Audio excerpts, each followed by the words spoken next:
धनतेरस पर भारत में कुल कितना कारोबार हुआ? वैसे तो इसके सही और सटीक आंकड़े उपलब्ध नहीं हैं, लेकिन फिर भी ये माना जा रहा है कि त्योहारों के इस सीजन में पब्लिक ने जमकर खरीदारी की है और इससे देश की अर्थव्यवस्था को काफ़ी बूस्ट मिला है।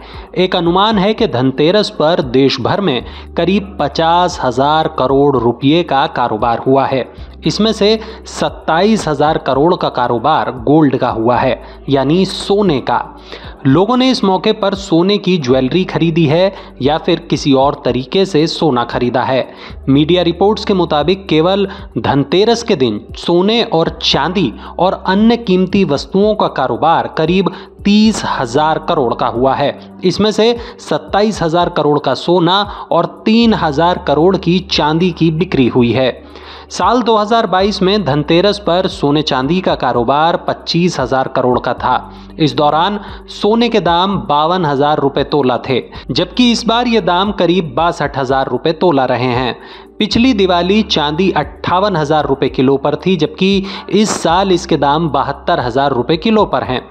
ऐसा अनुमान है कि देश में इस साल धनतेरस पर करीब 41 टन सोना और करीब 400 टन चांदी की बिक्री हुई है।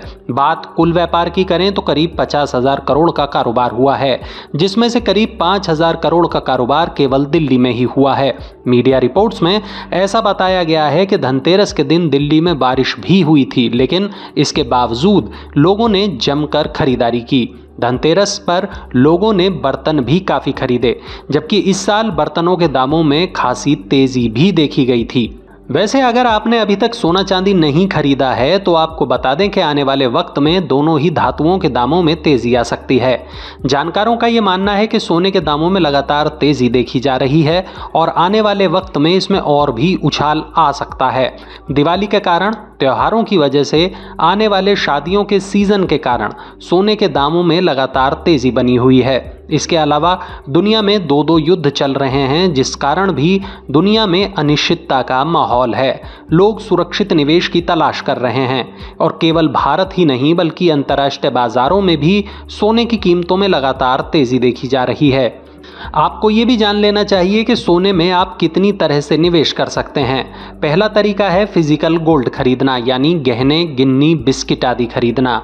दूसरा तरीका है गोल्ड ETF यानी एक्सचेंज ट्रेडेड फंड्स का। इसके लिए डीमैट अकाउंट होना ज़रूरी है। इस तरह के सोने को स्टॉक एक्सचेंजों पर खरीदा और बेचा जा सकता है। सोना खरीदने का तीसरा तरीका है डिजिटल गोल्ड का। पेमेंट ऐप के जरिए यानी गूगल पे और पेटीएम आदि की मदद से ये सोना खरीदा जा सकता है। 1 रुपये से लेकर जितना आप चाहें सोना खरीद सकते हैं। चौथा तरीका है सॉवरेन गोल्ड बॉन्ड में निवेश करने का। इसके लिए भी डीमैट अकाउंट की ज़रूरत होती है। इब्जा की वेबसाइट बताती है कि धनतेरस पर 24 कैरेट वाले 1 ग्राम सोने के दाम 6,024 रुपये थे।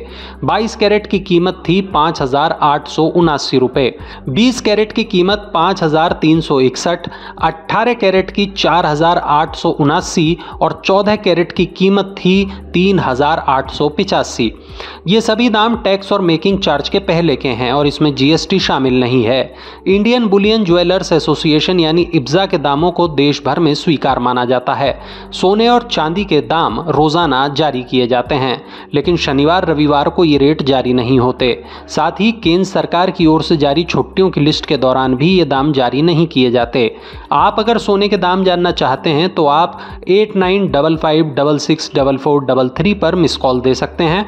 कुछ ही देर में SMS के जरिए आपको रेट्स मिल जाएंगे। इसके अलावा आप इब्जा की वेबसाइट पर भी सोने चांदी के दाम देख सकते हैं।